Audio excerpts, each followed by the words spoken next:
The Unfolding Dawn, a saga of two worlds in early America. 1. Whispers on the Bering Land Bridge, the first journeys.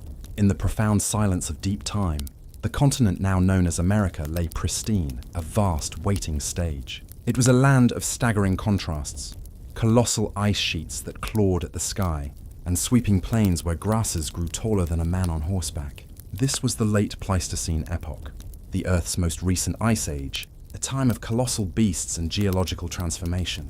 Our story begins not with ships sailing west across the Atlantic, but with footsteps tracing a path eastward, following the shadow of the setting sun from a distant, colder world.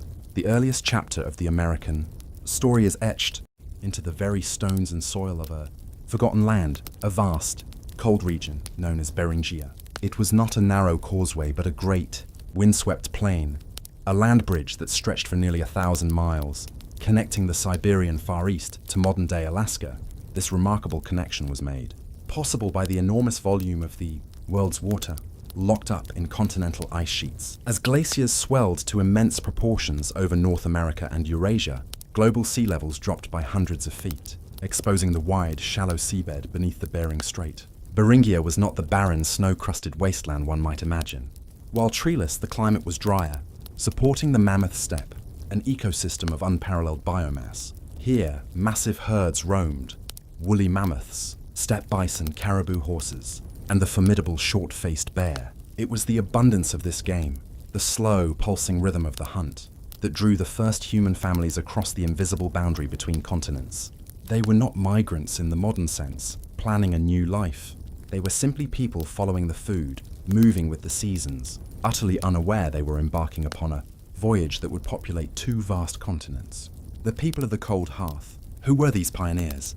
They were skilled hunter-gatherers, belonging to ancestral populations of East Asia, genetically and culturally adapted to life on the edge of the Arctic.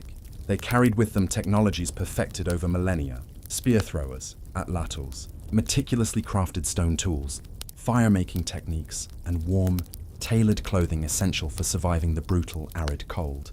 Their world was defined by resilience, knowledge of the animal migrations, and a powerful oral tradition that anchored their existence. The precise timing and nature of their crossing remain one of archaeology's great debates, a fascinating puzzle of scattered points and profound silences. While the classic theory, the Clovis first model, posited a single, late migration around 30,500 years ago, following the opening of an ice-free corridor, modern research suggests a far more complex and ancient narrative, accepted that the first successful crossings occurred much earlier, perhaps as far back as 25,000 to 16,000 years ago, 4 generations. These ancient families may have lived in Beringia itself, not just crossing it, but dwelling there for centuries, perhaps even millennia. Isolated from both Asia and the rest of the Americas by the encroaching ice sheets, they became the Beringian standstill population, adapting to the unique resources of the coastal plain and its frozen interior. It was a slow, enduring vigil that refined their skills and prepared them for the unprecedented expansion that lay ahead. Through the ice gate, the two paths south. The barrier that held the travelers back for so long was the colossal Laurentide ice sheet, a frozen fortress covering much of modern Canada. As the climate slowly began to warm, 2 potential routes opened into the warmer interior of North America. The ice-free corridor, this inland route, running between the Laurentide and Cordilleran ice sheets, was once thought to be the main pathway. However, research suggests this corridor may have opened too late, around 13,000 years ago, to account for the earliest evidence of human presence in the southern continents. Furthermore, even when open, it may have initially been a biological desert, too harsh to support continuous human travel. The Pacific coastal route, this theory is now gaining prominence. As the ice retreated, a fringe of land, or perhaps a series of navigable sea lanes and islands, may have opened up along the Pacific Northwest coast. These early voyagers, skilled in utilizing marine resources, could have used simple watercraft to skirt the massive glaciers, leapfrogging down the coast far earlier than the inland route allowed. This would explain the archaeological finds in places like Monte Verde, Chile, dating back over 14,500 years, evidence that predated the established Clovis culture of North America. Imagine those perilous first journeys. Small groups moving along a fog-shrouded coast, navigating kelp forests, foraging for shellfish, and hunting sea mammals, always with the terrifying presence of the vast, unforgiving ice wall looming to the east. It was a journey demanding not only great physical endurance but an unshakable faith in the next horizon. The Clovis horizon and the megafauna hunters. Once the travelers passed the environmental bottleneck and spilled into the great Central Plains, perhaps around 13,500 years ago, a distinct and powerful culture emerges in the archaeological record, Clovis, named for the site in New Mexico where their characteristic tools were first discovered. The Clovis people were defined by a breathtaking technological refinement, the Clovis point. These were meticulously crafted, fluted projectile points, designed with a groove, flute, to be easily and securely attached to a spear shaft. These points were the ultimate expression of the Paleo-Indian skill set, highly mobile, specialized hunters capable of taking. The Clovis point marks a period of explosive expansion. Archaeological evidence shows their presence, spanning the continent from coast to coast with astonishing rapidity. They hunted the iconic megafauna that defined the era, the woolly mammoth, the mastodon, the giant ground sloth, and the colossal bison, Bison antiquus. The world they inhabited was a hunter's paradise, but also a rapidly changing one. Over the next few millennia, as the climate continued to warm and the great ice sheets finally melted, the environment shifted dramatically. The megafauna, unable to adapt to the new climate and perhaps facing increasing hunting pressure, rapidly went extinct, a profound environmental event known as the Quaternary Extinction Event.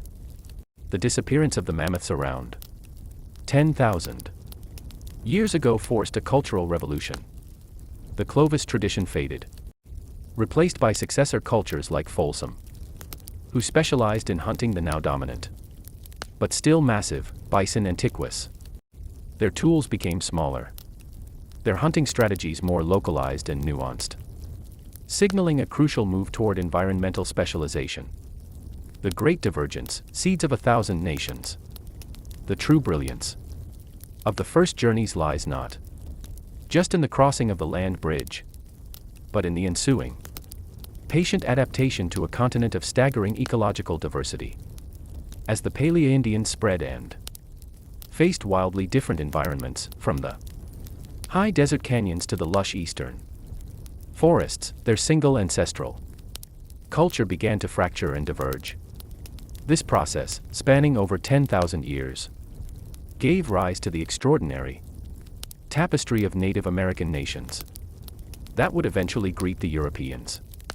The single group of Asian pioneers broke down into myriad peoples, speaking hundreds of distinct and unrelated languages, often as different from one another as English is from Chinese.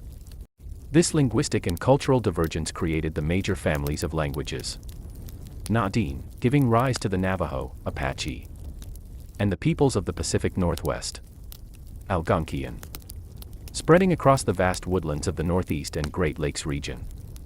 Uto-Aztecan, developing into the complex agricultural societies of the Southwest and extending deep into Mesoamerica.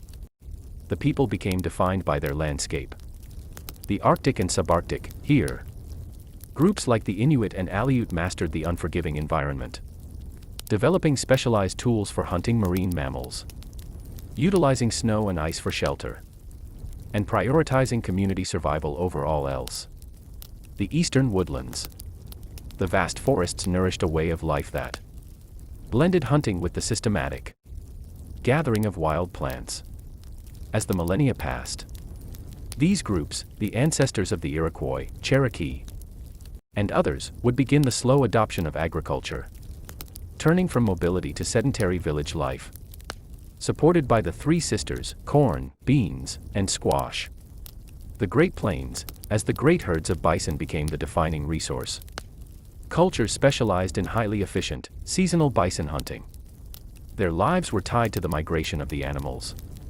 A deep, spiritual bond that would later manifest in the reliance on horses, post-European contact, but whose ancient roots lay in the foothunts of the Paleo-Indian era. The desert Southwest, faced with extreme aridity. Groups like the ancestors of the Pueblo. People innovated complex water management systems, becoming master dryland farmers. They built intricate irrigation networks and eventually developed monumental architecture, creating massive multi-story dwellings, pueblos, carved into canyon walls. This process, from a handful of mobile hunters to complex settled societies, is one of the most remarkable stories of human adaptation on the planet. By the time of the European arrival in the late 15th century, the American continents were not a wilderness, but a mosaic of settled, managed, and highly diverse landscapes. From the monumental earthworks of the Mississippians to the sophisticated political confederacies of the Iroquois, vibrant civilizations thrived. Their history measured in tens of thousands of years.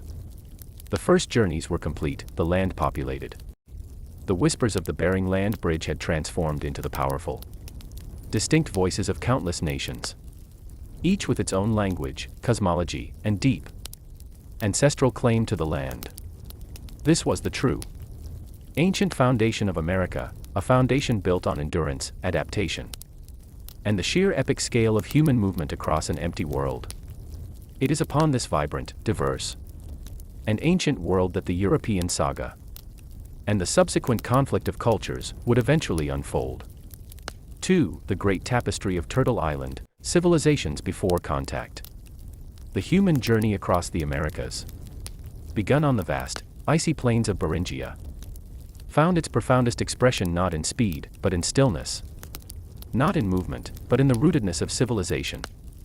As the Paleo-Indian hunters adapted to the post-glacial environment, they transformed from highly mobile foragers into sedentary cultivators, giving birth to a staggering array of complex societies, each perfectly attuned to its specific ecological niche. By the 15th century, Turtle Island was not an empty wilderness, but a continent teeming with managed landscapes, intricate trade routes, and sophisticated polities that rivaled, and in some respects surpassed, the contemporary structures of Europe. The engine that powered this transformation was the agricultural revolution of the Americas, centered primarily on the cultivation of maize, corn. Unlike the wheat and barley of the Old World, the American staple, developed from the wild grass Teos Inte in Mesoamerica, arrived in the north as a foundational power source. Maize, often planted alongside beans and squash, the symbiotic trinity, known as the Three Sisters, provided a complete and sustainable nutritional base, allowing populations to explode and supporting the specialization of labor necessary for monumental architecture, political hierarchy, and complex spiritual pursuits. The sheer diversity of these civilizations defied any single label. They were urban, they were communal, they were philosophical, and they were organized under systems ranging from localized kinship groups to vast multi-state confederacies. To understand Turtle Island before the European shockwave, one must explore these dominant cultural centers, the high deserts, the fertile river valleys, and the dense, temperate forests. The architects of the Southwest, canyon empires and desert ingenuity. In the arid, breathtaking landscapes of the American Southwest, the descendants of the earliest Paleo-Indians cultivated a civilization defined by water management and spiritual depth. The ancestral Puebloans, often historically referred to as the Anasazi.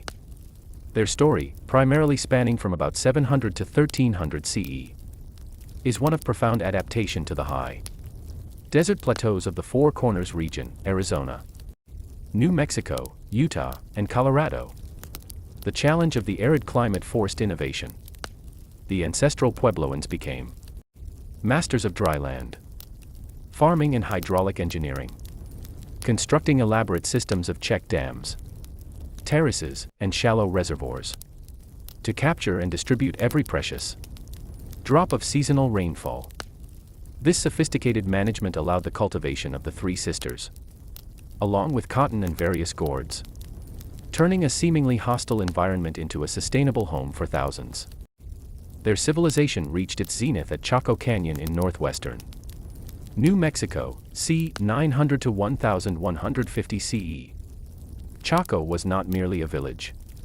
It was a regional center of economic, political, and ceremonial significance. Here, the Puebloans constructed monumental structures known as great houses, massive, multi-story masonry buildings like Pueblo Bonito, containing hundreds of rooms, complex systems of ventilation, and large ceremonial chambers, kivas. The stone masonry was so precise that it stood the test of centuries, a testament to their engineering prowess without the aid of draft animals or metal tools. More remarkable than the great houses themselves were the nearly 400 miles of straight, engineered roads radiating from Chaco Canyon, connecting the hub to over 150 outlying villages, outliers. These roads, often built over challenging terrain and seemingly unnecessary for simple foot traffic, were likely ceremonial or ideological pathways, reinforcing Chaco's central role as a spiritual and organizational nexus for the entire region. Spiritual and social life, the heart of Pueblo life lay in the kiva, a circular, subterranean chamber, symbolizing the Pueblo origin story, the emergence of the people from the underworld into this world. The kiva was the place of governance, ceremony, and astronomical observation, emphasizing the inextricable link between the cosmos, the community, and the agricultural cycle. Their society was deeply communal, prioritizing cooperation and stability. Around 1300 CE, environmental stresses, prolonged drought and perhaps internal conflict, led to the dispersion of the Chacoan people. They moved southward and eastward, founding the modern Pueblo villages along the Rio Grande. These descendants, including the Hopi, Zuni, and Taos peoples, carried forward the ancient traditions, adapting them into the thriving, complex, and religiously centered communities that exist to this day, a legacy of enduring resilience that makes them one of the oldest continuously inhabited cultures in North America. The mound builders of the heartland, the great city of Cahokia, moving eastward into the fertile river valleys of the Mississippi. A different type of civilization arose. The Mississippian culture, c. 700 to 1500 CE. These peoples were the premier urban planners of their age in North America, mastering intensive maize horticulture to support vast, hierarchical chiefdoms. Their crowning achievement was Cahokia, located near present-day St. Louis, Missouri. At its peak, circa 1050 to 1350 CE, Cahokia was the largest city north of Mexico, with a population estimated at between 10,000 and 20,000 residents within the urban core, and tens of thousands more in surrounding villages. This was a true metropolitan center, larger than London at the same time. A dense urban core of plazas, planned residential areas, and monumental architecture. The most defining feature of the Mississippian world was the construction of massive earthen mounds. Cahokia was dominated by Monk's Mound, a colossal platform mound larger at its base than the Great Pyramid of Giza.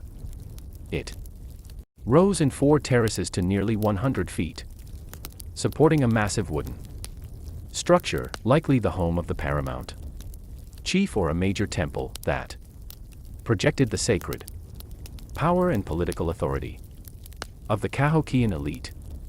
Political and economic structure. Mississippian society was organized into complex chiefdoms, characterized by a rigid social hierarchy.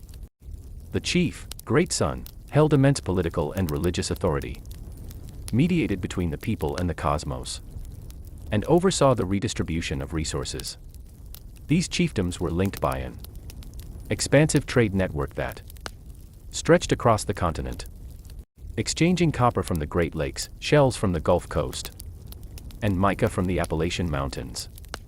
Their spiritual beliefs were complex, revolving around the Southeastern Ceremonial Complex, SECC, an iconographic system that celebrated war, fertility, and the solar deity.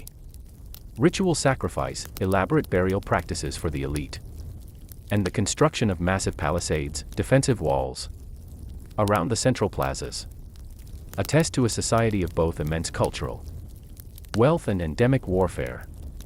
Cahokia began to decline precipitously after 1350 CE, possibly due to ecological strain, deforestation, flooding, endemic disease in the dense population, or political instability from the surrounding chiefdoms.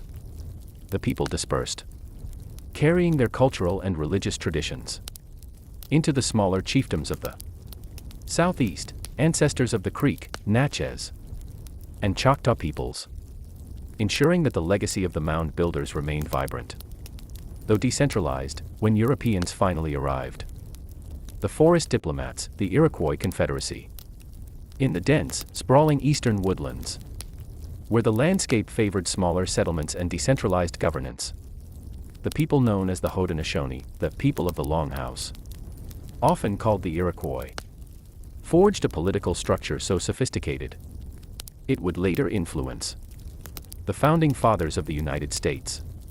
The Haudenosaunee Confederacy, circa 1142 CE, according to oral tradition, was composed of 5, later 6, distinct nations: the Mohawk, Oneida, Onondaga, Cayuga, and Seneca. Before the Confederacy, these groups were perpetually locked in brutal warfare.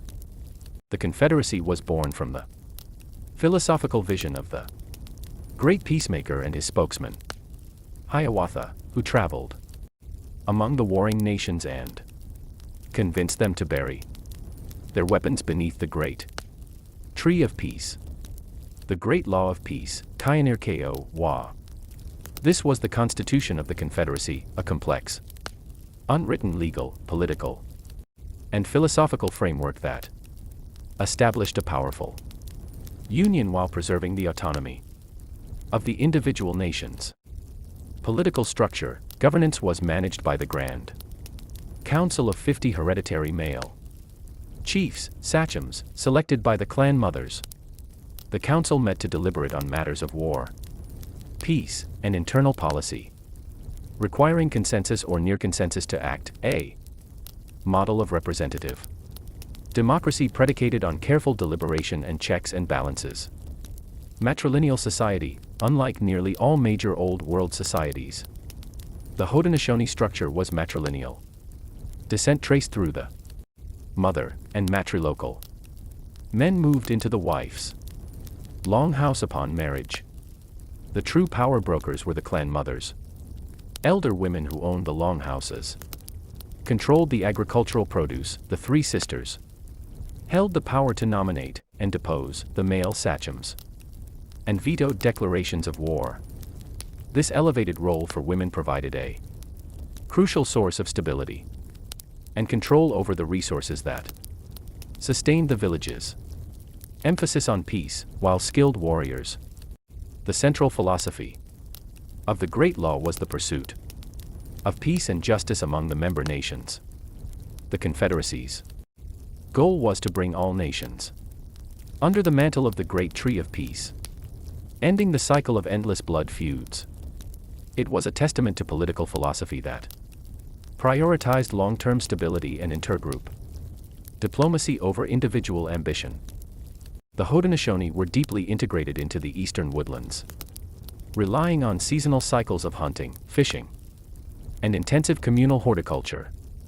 Their longhouses, massive wooden structures housing multiple related families, symbolized their communal spirit and their successful management of the temperate forest ecosystem.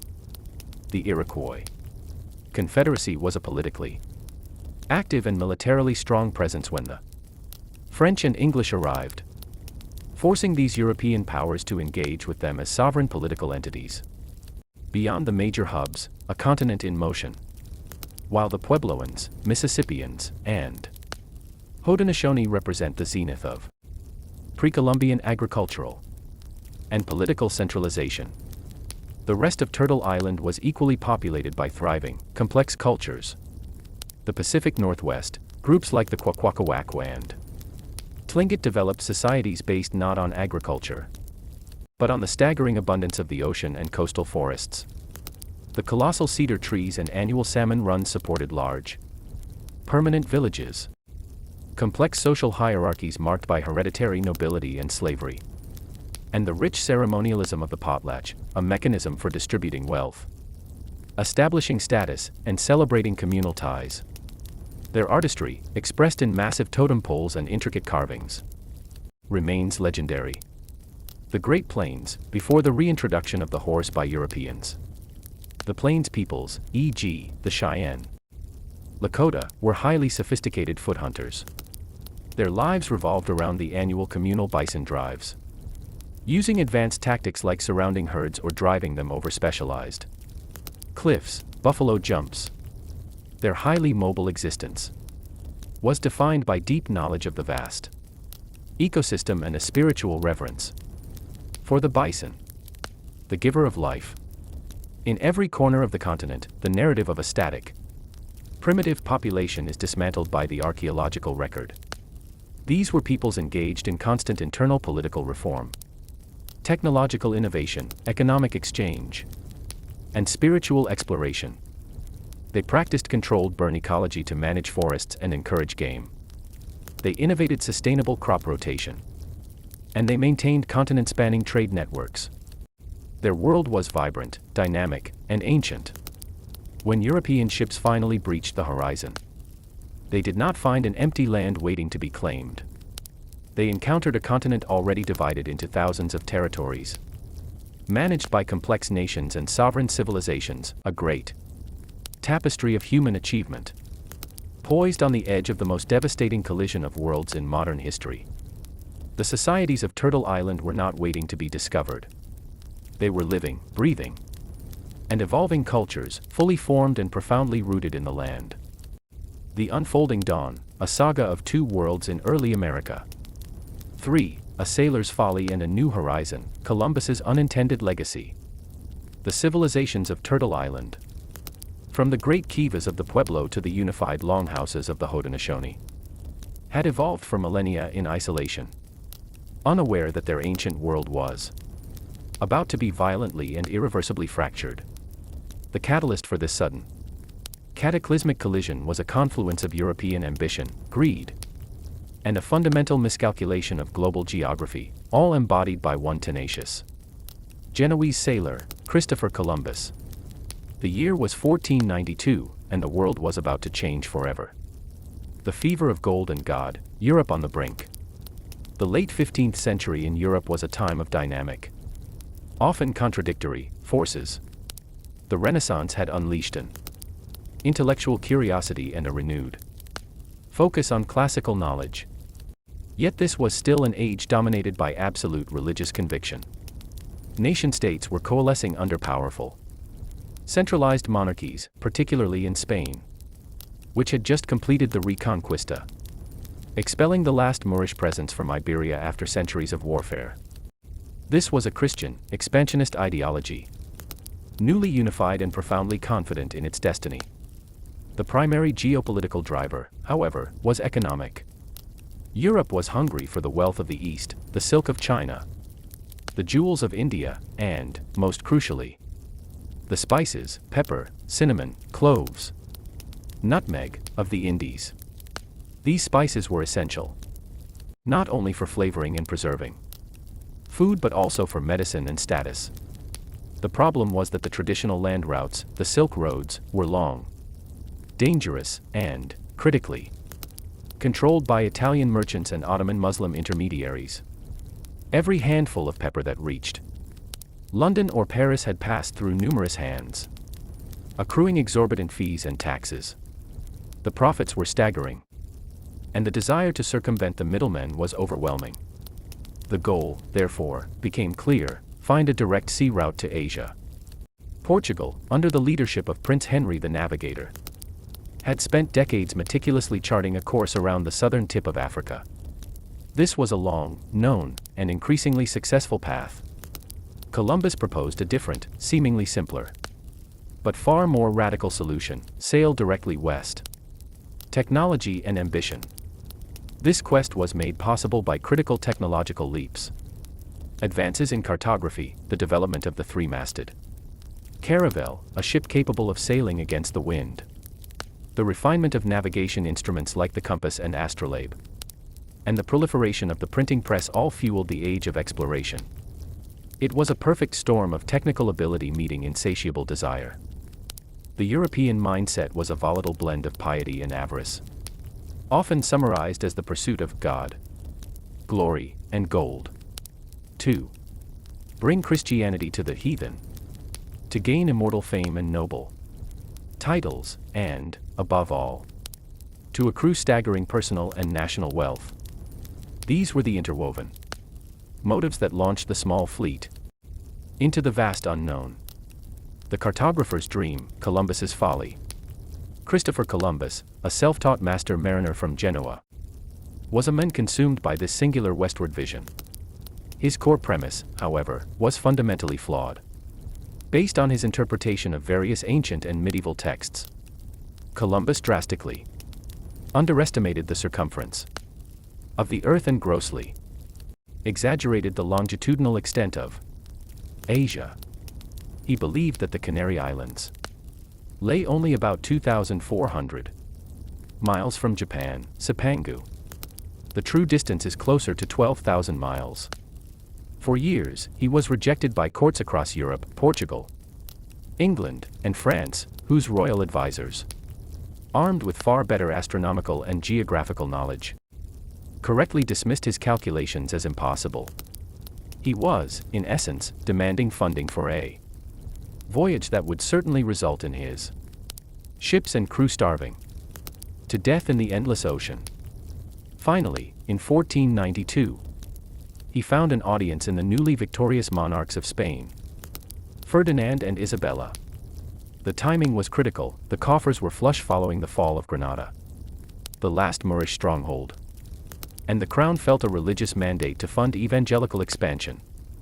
They were not convinced by Columbus's math, but they were convinced by his desperation and his pledge of 10% of any riches discovered. If he failed, Spain lost little. If he succeeded, they gained the coveted direct route to Asia. Under the contract of the Capitulaciones de Santa Fe, Columbus was promised not only the title of admiral of the ocean sea but also the governorship and viceroyship of any lands he found. He set sail on August 3, 1492, with 3 small ships, the Nina, the Pinta, and the flagship, the Santa Maria, and about 90 men. He was searching for the bustling markets of Cathay, China. He was destined instead to unleash the first chapter of the American tragedy. The moment of collision, October 1492. The voyage across the Atlantic was agonizing, stretching far past the point where Columbus had promised landfall. Discipline frayed, and mutiny was narrowly averted. Then, in the dark hours of October 12, 1492, a cry rang out from the Pinta, "Tierra! Tierra!" Land had been sighted.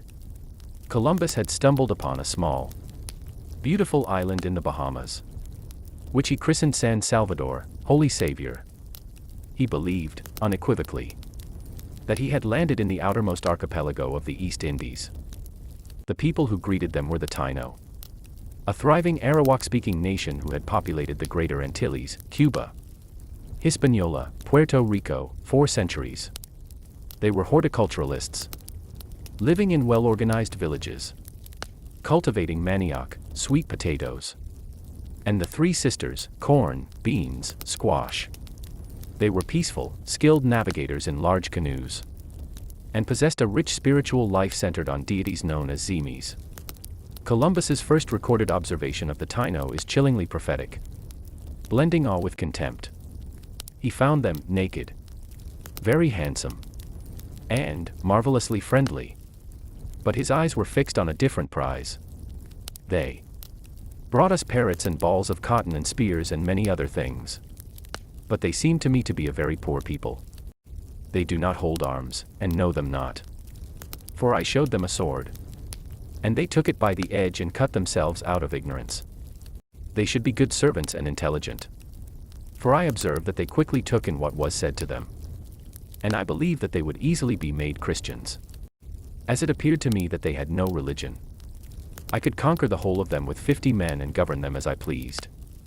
The collision was instant, total, and unequal. For the Taino, the arrival of the ships, what they likely perceived as giant seabirds, carrying pale, bearded strangers, was an event of immense curiosity and perhaps spiritual significance. They exchanged gifts of parrots and cotton for European trinkets like bells and glass beads, which were fascinating due to their novelty, not their value. For Columbus, the exchange was a transaction in which the items of the Taino were deemed worthless, and the people themselves were immediately catalogued as assets to be exploited. The dawn of exploitation, the search for El Oro. Within days of landing, Columbus abandoned all pretext of diplomacy. His sole focus became gold. He cruised the islands, kidnapping several Taino individuals, including women and young men, to be taken back to Spain as specimens. Proof of his discovery, and interpreters. He used these captives to guide him to where gold was rumored to be plentiful. His obsession led him to the island of Hispaniola, modern Haiti, and the Dominican Republic, which he judged to be the most beautiful island in the world and the likeliest source of the precious metal. It was here that the Santa Maria ran aground on Christmas Eve, 1492, using the salvaged timbers.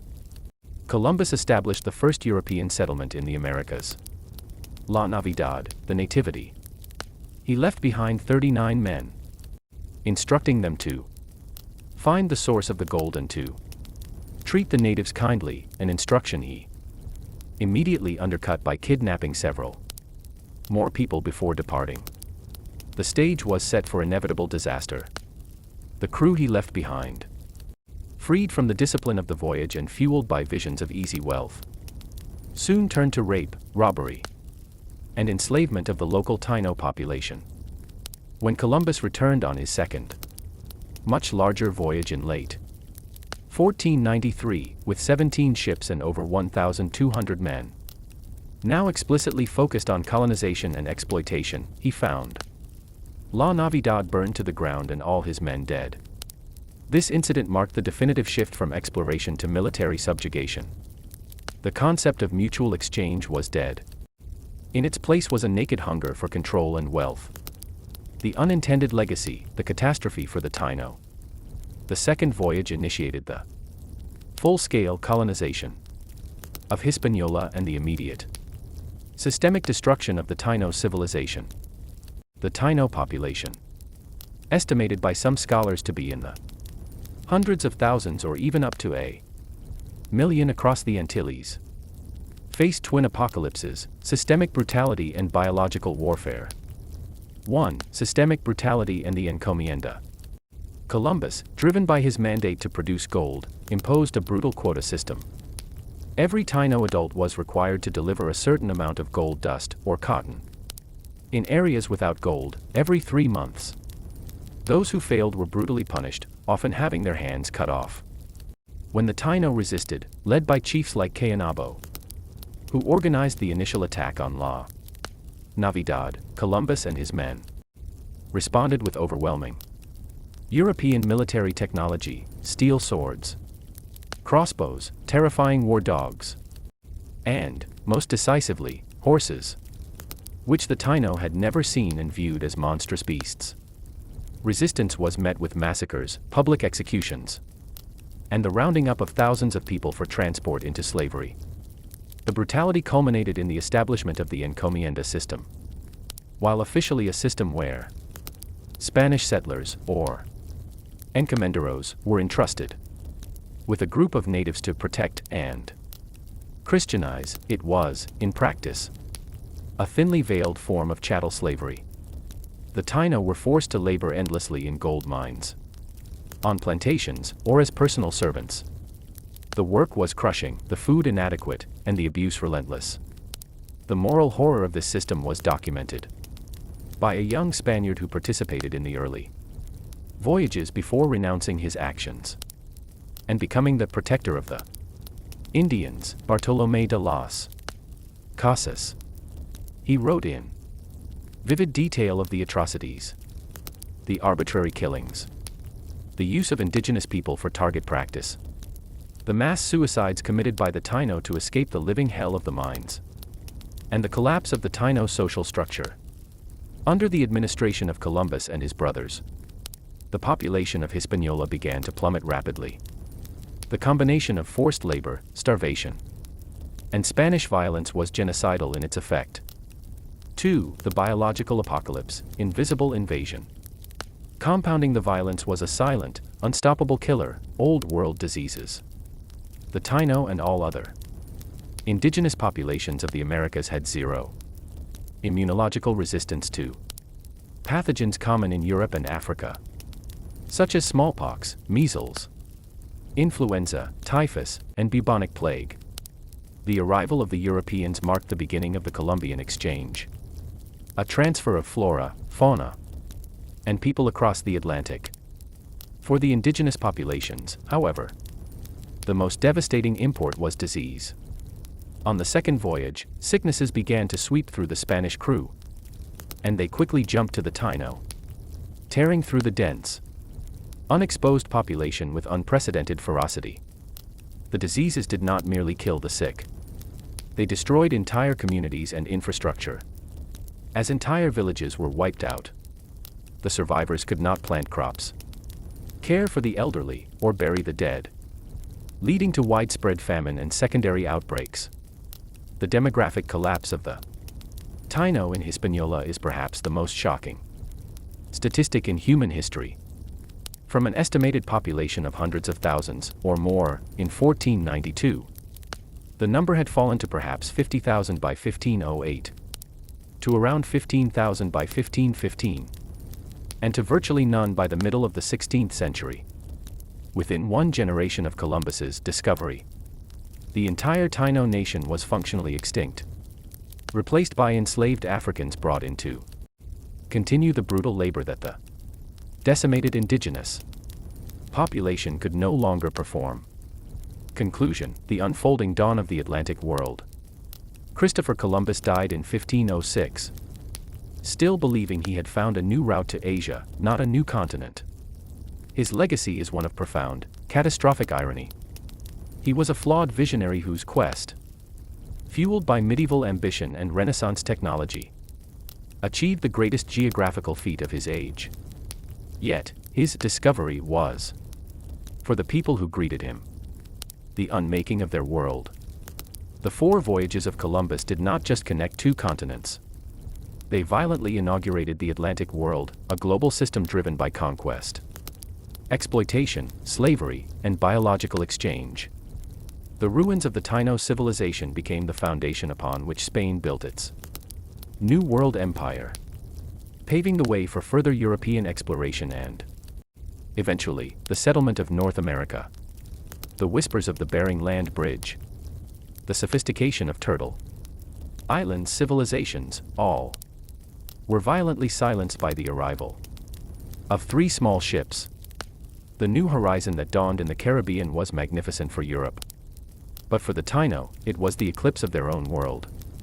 The unfolding dawn of America was simultaneously a brutal sunset for its first inhabitants. The unfolding dawn, a saga of 2 worlds in early America. 4. Spanish gold and northern dreams, early European footprints. Following the irreversible collision initiated by Columbus in the Caribbean, the opening decades of the 16th century marked a feverish scramble for the North American mainland, or terra firma. The initial exploration was a haphazard affair, driven by a volatile mix of rumor, geopolitical rivalry, and the obsessive belief that the American continents were merely a massive barrier concealing the true wealth of Asia. Yet, as the century progressed, 3 distinct European powers, Spain, France, and England established profoundly different footprints on the continent, each reflecting a unique national ambition and approach to indigenous interaction. The Spanish were propelled by the dazzling success of the conquistadores in dismantling the Aztec and Inca empires, securing unimaginable quantities of gold and silver. Their mandate in North America was clear: find more empires, more gold, and claim all territories in the name of God and the crown. The French, arriving slightly later, focused not on conquest, but on commerce, specifically the lucrative trade in furs, while simultaneously searching for the elusive water route to the Pacific. The English, preoccupied with internal religious turmoil and naval rivalry with Spain, were the slowest to establish a presence, their early attempts ending in costly failure and mystifying disappearance.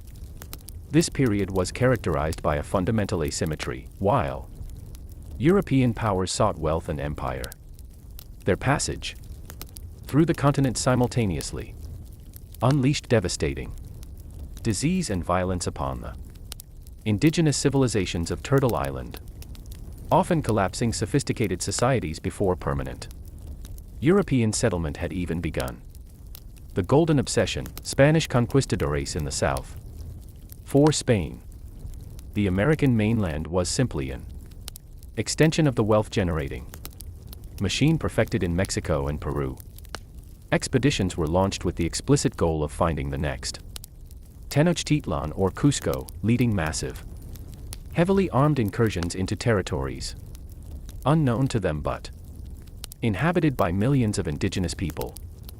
These ventures, particularly into the southeast and southwest, were catastrophic for the native populations. Ponce de Leon and the myth of La Florida. The first major Spanish probe into the continental interior began in 1513, with Juan Ponce de Leon as the former governor of Puerto Rico. Ponce de Leon had already enriched himself through the brutal exploitation of the local Taino. He sailed north, seeking not only new lands to colonize and enslave the inhabitants but also, according to popular lore, the mythical fountain of youth. He landed near the future St. Augustine and named the territory La Florida, either for the abundance of flowers or because it was the Easter season, Pascua, Florida. His initial contact with the Calusa people was violently hostile.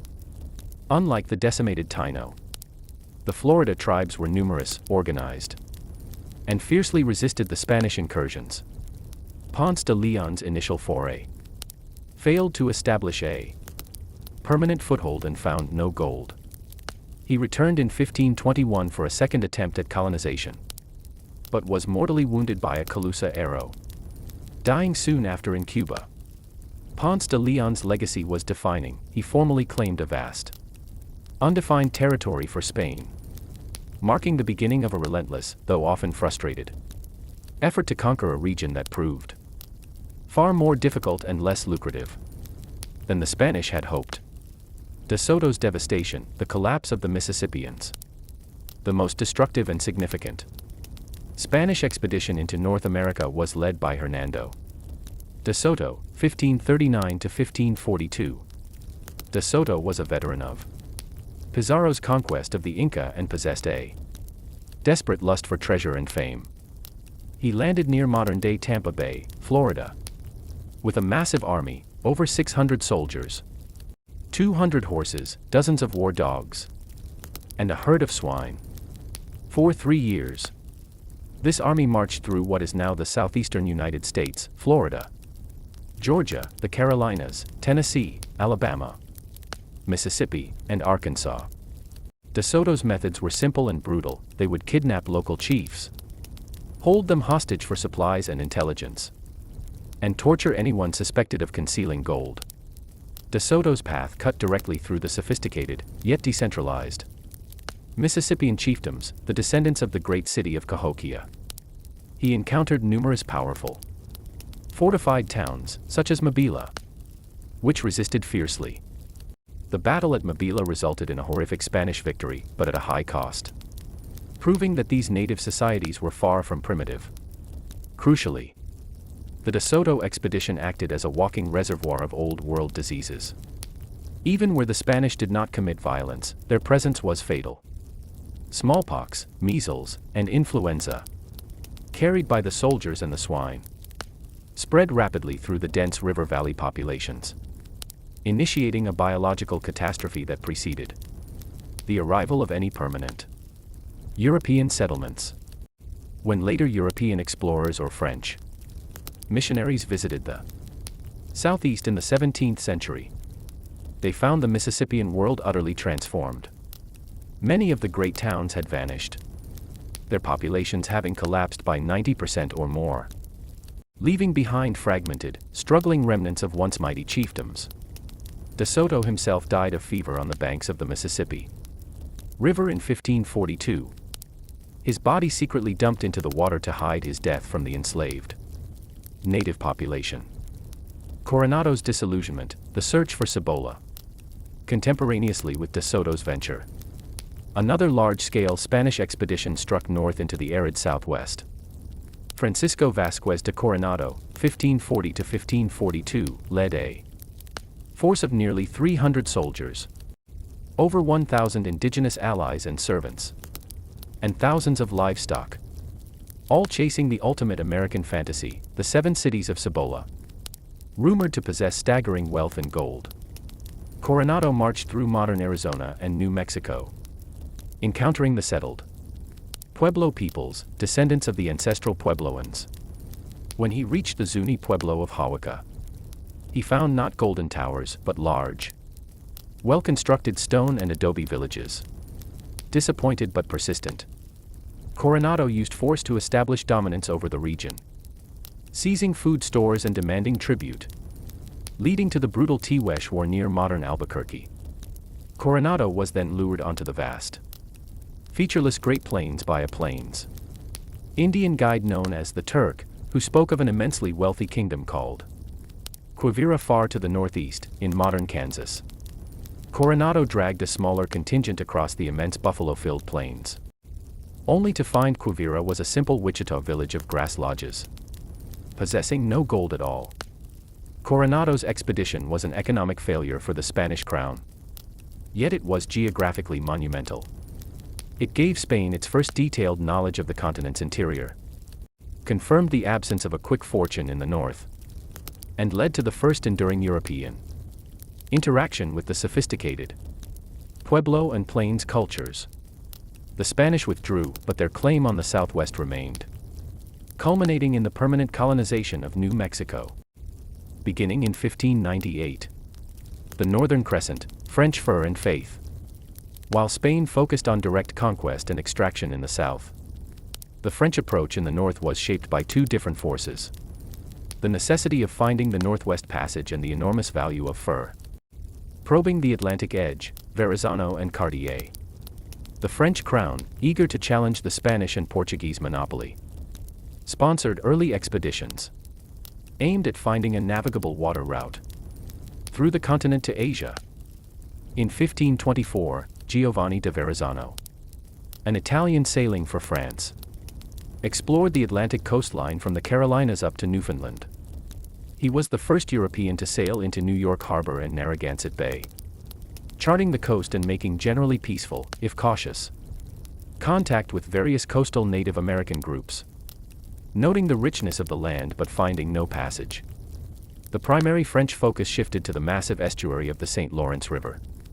Under the exploration of Jacques Cartier, 1534 to 1542, Cartier made 3 major voyages.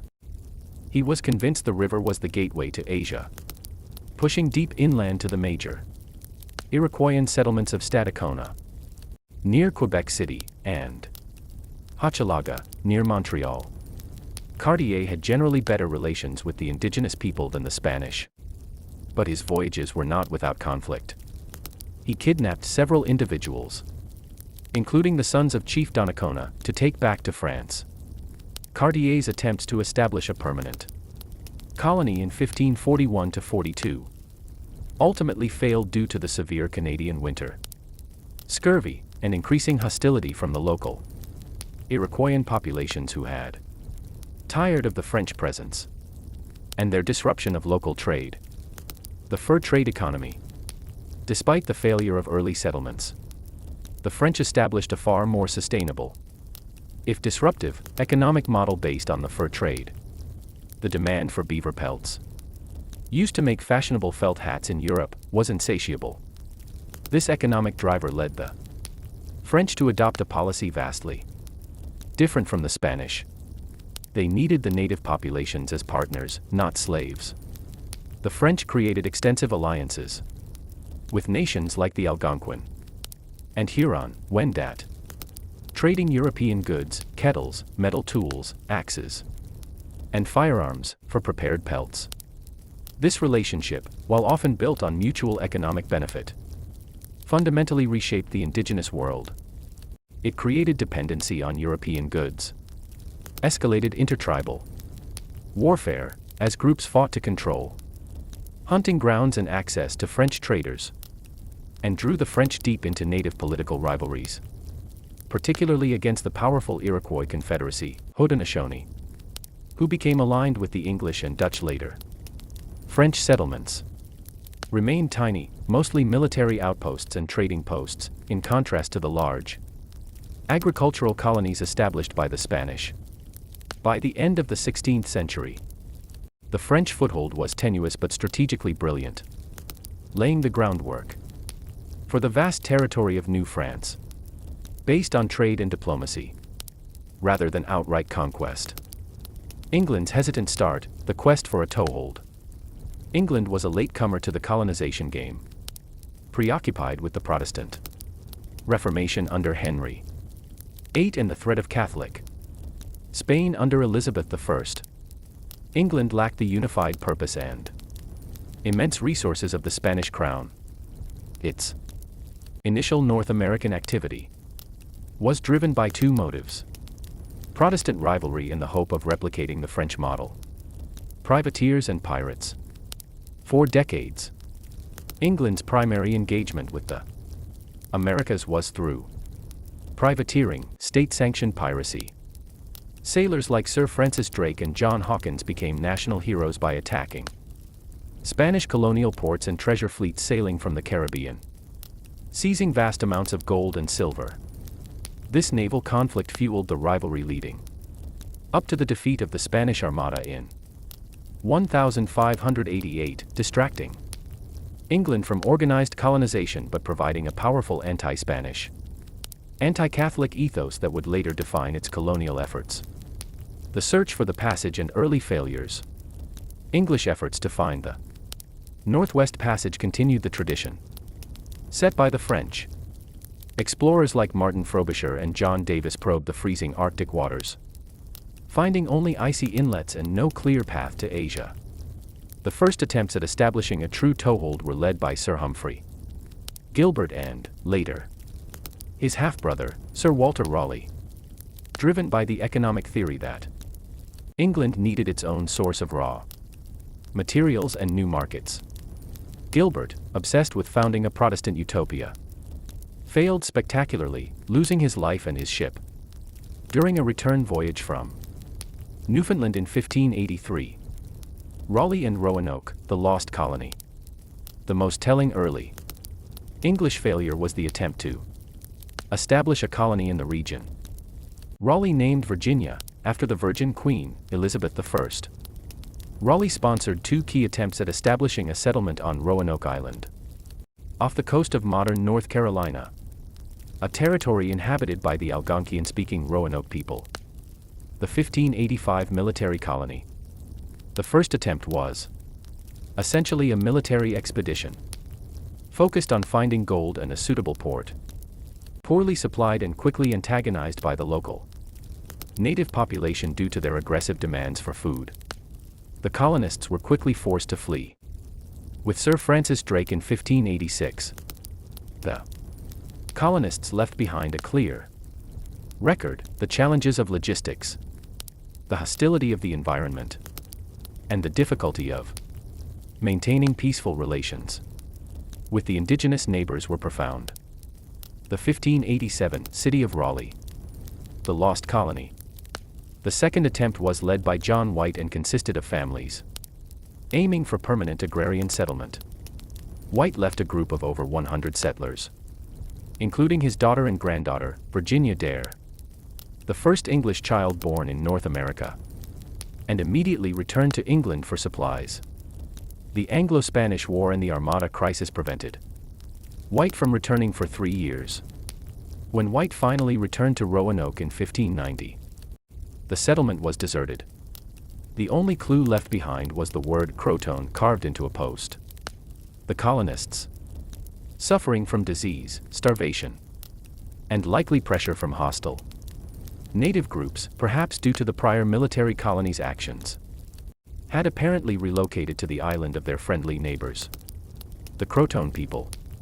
The fate of the lost colonists remains one of the great historical mysteries, a stark symbol of the immense difficulty and vulnerability of English efforts to settle the harsh northern territories during the 16th century.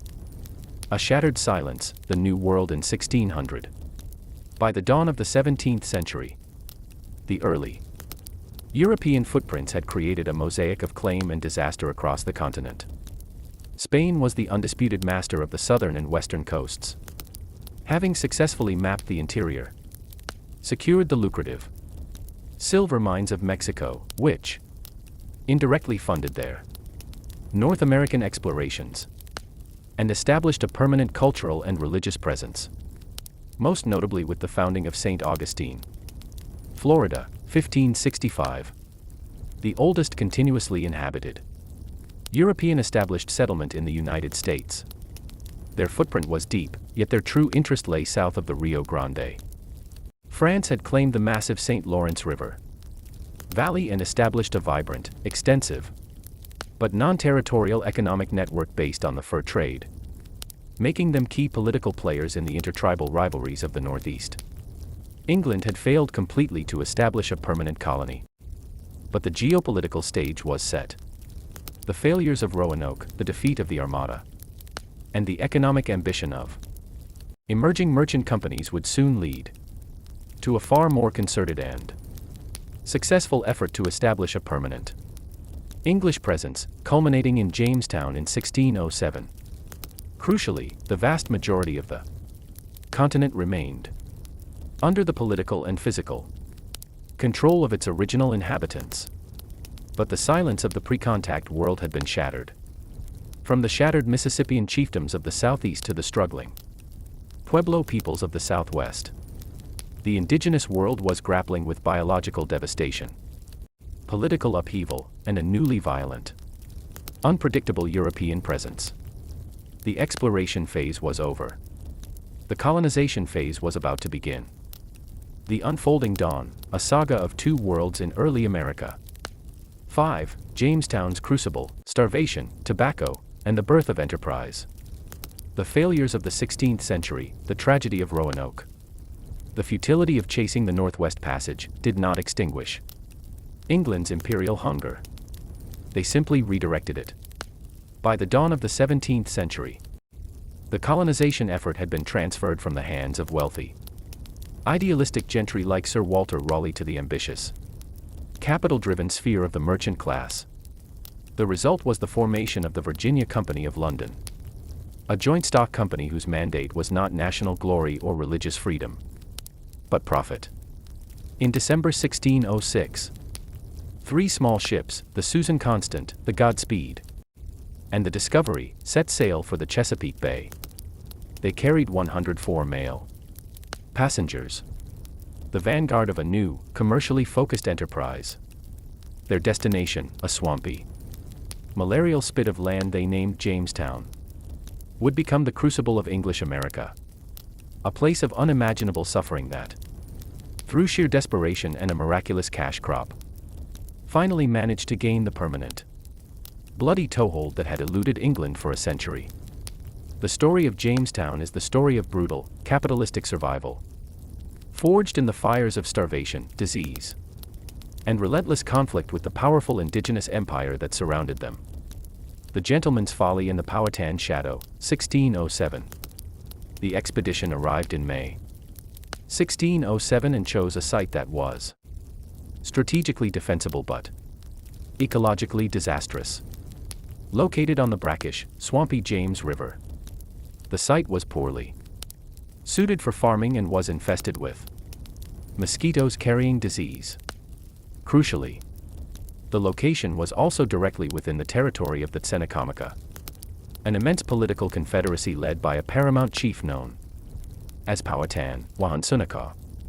The English settlers were, by design, ill-prepared for the brutal reality of survival. The Virginia Company's instructions prioritized the immediate discovery of gold, silver, or a trade route to the Pacific. The social composition of the first arrivals reflected this fantasy. Nearly half were gentlemen, men of means who viewed manual labor as beneath their dignity. There were also jewelers, goldsmiths, and a few unskilled servants, but critically few farmers, carpenters, or masons. The first summer was a disaster. Disease, dysentery, typhoid, and bloody flux spread through the crowded, unsanitary fort. The gentlemen refused to plant crops, remaining preoccupied with digging for or searching for the narrow sea to the Pacific. They consumed their limited supplies rapidly. By September 1607, half of the original settlers were dead. The only reason the colony survived the first year was the presence of the Powhatan Confederacy. Powhatan's empire was a sophisticated political unit of 30 Algonquian-speaking tribes, numbering perhaps 14,000 people across the Chesapeake area. Powhatan viewed the English not as a mortal threat, but as a perplexing, if potentially useful, new tribe, perhaps offering new trading opportunities or military alliances. He strategically chose to keep the starving English alive, allowing his people to trade corn for European copper and tools, thereby placing the English in a state of dependence. The era of John Smith, discipline and diplomacy, 1607 to 1609. Amidst the chaos and incompetence, one man emerged as the indispensable, if abrasive, leader, Captain John Smith. A veteran soldier and adventurer, Smith possessed the discipline, common sense, and sheer audacity that the gentleman lacked. Recognizing that the colony's priority must be food, not gold, he seized effective control of the council through force of personality. Smith instituted a ruthless martial law based on the maxim he famously enforced: "He that will not work, shall not eat." He forced the gentlemen to cut timber, build defenses, and, most importantly, venture out into the territory to secure provisions. Smith understood that the survival of Jamestown hinged entirely upon the Confederacy. His strategy was a tightrope walk. Maintain a posture of military strength sufficient to deter a direct attack, while engaging in constant, necessary trade to keep the colonists fed. It was during one of his foraging expeditions in late 1607 that Smith had the celebrated encounter with Powhatan. The famous account, later written by Smith, details his capture and a staged execution, where his head was placed upon stones, only to be saved at the last moment by Powhatan's young daughter, Pocahontas, Matoka. While modern historians view the event less as a romantic rescue and more as a carefully choreographed ritual of adoption, a public display designed to integrate Smith into Powhatan's sphere of influence, the effect was the same. It created a precarious, personal link between the two leaders, formalizing Smith's acceptance into the Powhatan political orbit. Under Smith's stern rule, the colony achieved a brief period of stability. He mapped the Chesapeake Bay with remarkable accuracy, established a defensive position, and, through aggressive bargaining, and sometimes coercion, managed to extract enough corn from the Confederacy to sustain the settlers. But his style was abrasive, his methods unpopular, and his constant demands on the Powhatan strained the delicate relationship with the chief. When Smith was injured in a gunpowder accident and forced to return to England in the fall of 1609, the fragile equilibrium he had maintained immediately collapsed. The starving time The winter of ultimate desperation. 1609 to 1610. Smith's departure ushered in the darkest chapter of Jamestown's history, the starving time. The new influx of settlers that arrived in 1609, without Smith's leadership and discipline, quickly reverted to the earlier pattern of incompetence and internal squabbling. More critically, Powhatan recognized his opportunity.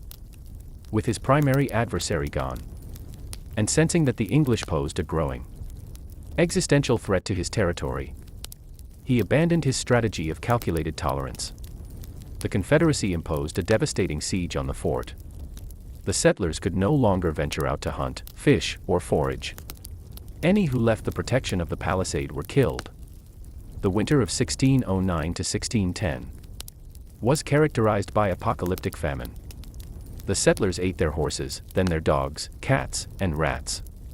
They boiled shoe leather and consumed roots and herbs of dubious safety. They resorted to cannibalism.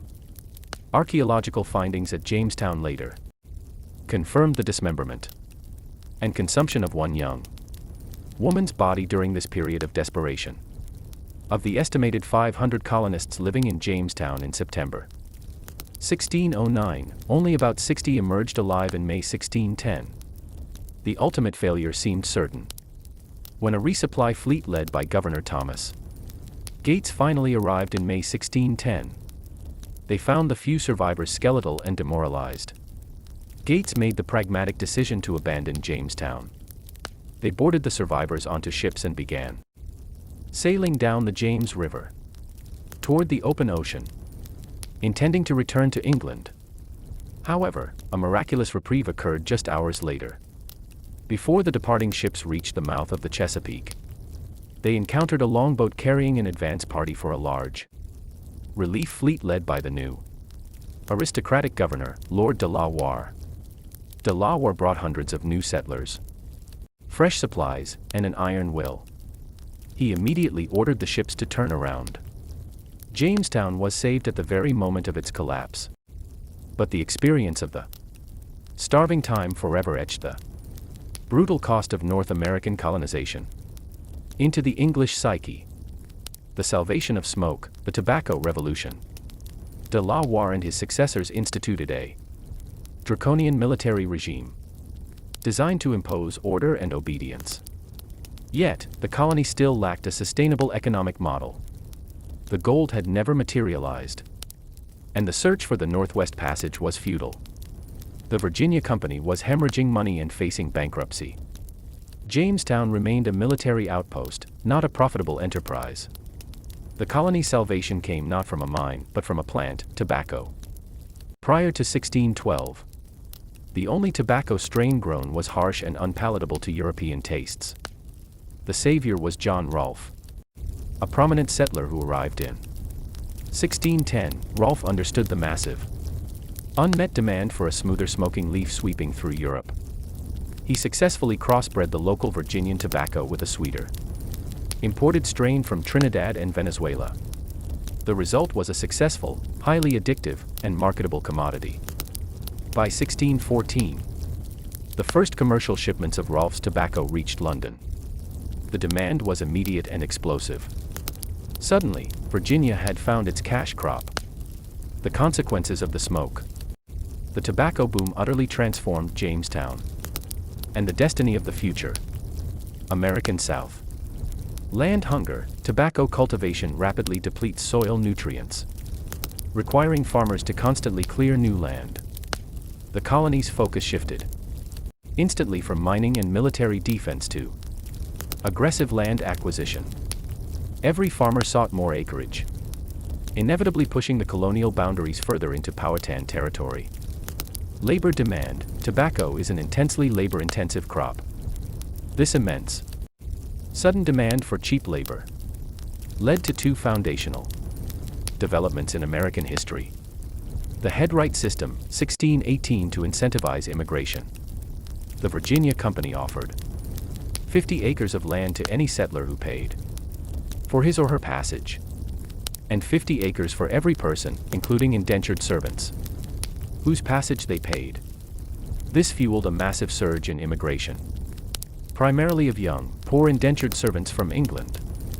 The arrival of enslavement, 1619. In August 1619, a privateer ship carrying 20 or so captive Africans arrived at Jamestown. While they were initially treated as indentured servants, their arrival marked the beginning of chattel slavery in English North America. As the demand for permanent, lifelong labor grew, slavery would quickly supplant indentured servitude as the dominant labor system. For the tobacco plantations, political maturation, 1619. To attract the best class of settler and ensure local buy-in, the company authorized the formation of the House of Burgesses in 1619, the first representative legislative assembly in the English American colonies. While only landowning white males could vote, it was a crucial step toward self-governance and the establishment of a lasting political structure. Conflict and coexistence, the Powhatan Wars.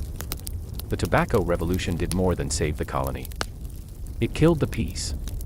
As the English population swelled and settlements metastasized along the James River, the initial power dynamic, where the English were dependents of the Powhatan, was violently reversed.